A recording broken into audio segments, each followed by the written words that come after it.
শুভ সন্ধ্যা বন্ধুরা। আর সন্ধ্যাবেলায় আমরা ঘুরতে ঘুরতে চলে এসেছি রঘুনাথপুরের সরস্বতী পুজোর ঠাকুর দেখতে। আর এখানে থিম ছিল জীবন্ত ঠাকুরের থিম। আর এসে দেখি প্রচুর লাইন পড়ে গেছে, দেখতে পাচ্ছ কতটা লাইন পড়েছে। আর আমরা সেখানে গিয়ে দিলাম আমরাও লাইন। আমরা যখন এলাম তখন শুরু হয়নি ঠাকুর দেখা, মানে তখন শুরু হয়নি। আর এখানে প্রচুর গান বাজছিল, তাই আমি ভয়েসটা এখানে বন্ধ করে দিয়েছি। আর এই আস্তে আস্তে এবার সবাই ঢুকছে।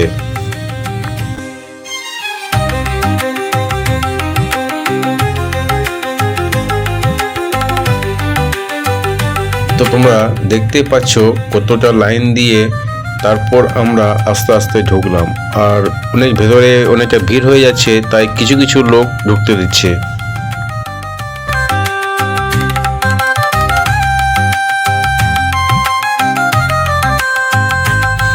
তো আমরা 10 মিনিট লাইনে দাঁড়ানোর পর অবশেষে আমরা ভেতরে ঢুকলাম। এই আমরা আস্তে আস্তে লাইন দিয়ে দিয়ে যাচ্ছি। তো সামনেই দেখতে পাচ্ছি এখানে জীবন্ত থিম, এদের থিম ছিল রামায়ণের লবকুশ। আর সামনে দাঁড়িয়ে রয়েছে জীবন্ত বজরংবলী। বেশ মোটামুটি ভালোই লাগছিল। আর তারপর কিছু দূর এগিয়ে যেতে দেখি লবকুশ দাঁড়িয়ে আছে জঙ্গলের মধ্যে।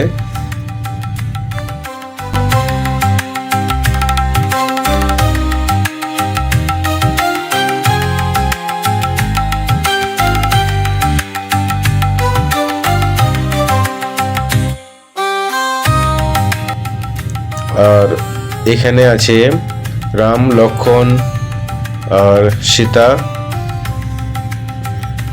লবকুশকে হারানোর জন্য তারা দুঃখ পেয়ে বসে আছে।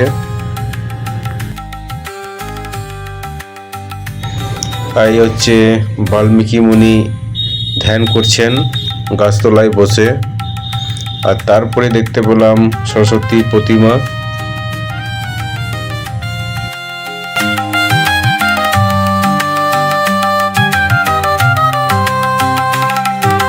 আর এইদিকে গোপীগণ সব ফুল তুলে বেড়াচ্ছে জঙ্গলের মধ্যে।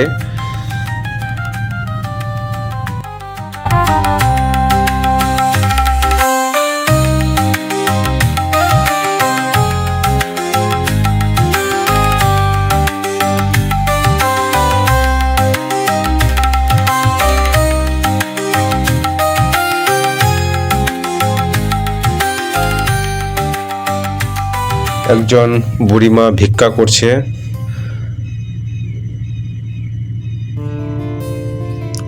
আর তারপরেই কিছুজন সাধু যজ্ঞ করছে। সাধু সন্ন্যাসিনী মিলে সবাই এখানে যজ্ঞ করছে।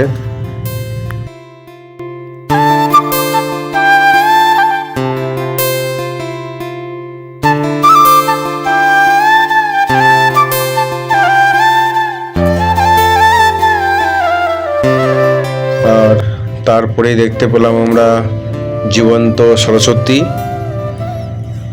এটা হচ্ছে জীবন্ত সরস্বতী।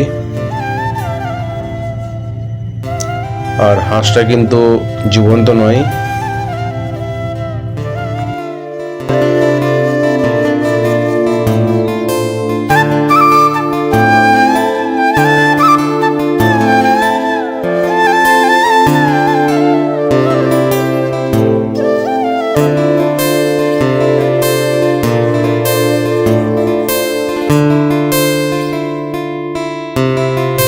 তো অবশেষে আমরা ঠাকুর দেখে বাইরে বেরিয়ে এলাম।